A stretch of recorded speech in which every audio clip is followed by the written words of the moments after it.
নমস্কার, আমি অমিতাভ জোড়া নার্সারির তরফ থেকে। তো আজকে আমরা পদ্মের টিউবার কীভাবে পটিং করা হয় ওটা আমরা দেখব। আমার কাছে কিছু মিনারেল স্টক আছে, ওই টিউবারগুলো কীভাবে আমরা পটিং করি চলুন দেখে নিই। এগুলো হচ্ছে পদ্মের টিউবার, এটা খুবই হেলদি টিউবার। আমার কাছে আরও টিউবার আছে, তো আমরা এটা আজকে পটিং করে দেখি কীভাবে পটিং করা হয়। পদ্ম লাগানোর জন্য আমাদের মেন যেটা দরকার, আমাদের কথিত আছে যে পাকে পদ্ম জন্মায়। তো আমাদের পাক মাটি তৈরি করতে হয়। তো এই পটটা যখন আমি রেডি করেছি, 3টে লেয়ারে তৈরি করা হয়েছে। প্রথমে নিচে একদম দেওয়া আছে ভার্মি কম্পোস্ট, তার উপরে একটা লেয়ার করা হয়েছে মিক্স সার দিয়ে, তার মধ্যে শিংকুচি, হাড়গুঁড়ো, ভুন্ডা, নিমখোল দিয়ে তৈরি করা, তারপরে পচা মাটি দেওয়া দিয়ে লেয়ার তৈরি করে জল দিয়ে রাখা আছে।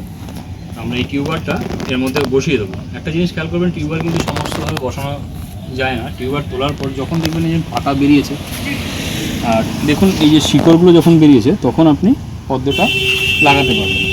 তো আমরা লাগাচ্ছি, পদ্মটা আমরা একদম সাইডে লাগাবো। এই যে মাটিটা আছে, সামান্য মাটিটা সরিয়ে নেব, নিয়ে আমরা পদ্মটা এর মধ্যে লাগিয়ে দেবো।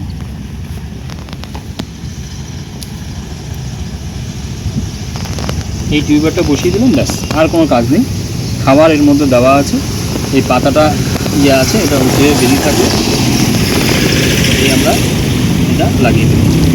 এবার আরেকটা জিনিস যেটা গুরুত্বপূর্ণ, এটা করতে হবে, কিছু মস এর মধ্যে দিয়ে দিতে হবে, যাতে জলটা একটু ঠান্ডা থাকে, সবসময় হিট না হয়। তো আমি কিছু মস এর মধ্যে দিয়ে দিলাম, এটা ছড়িয়ে যাবে। তো দেখা যাক, আজকে এটা তৈরি করে দেখালাম, লাগিয়ে দেখালাম। যখন আবার ফুল আসবে তখন আবার দেখাবো।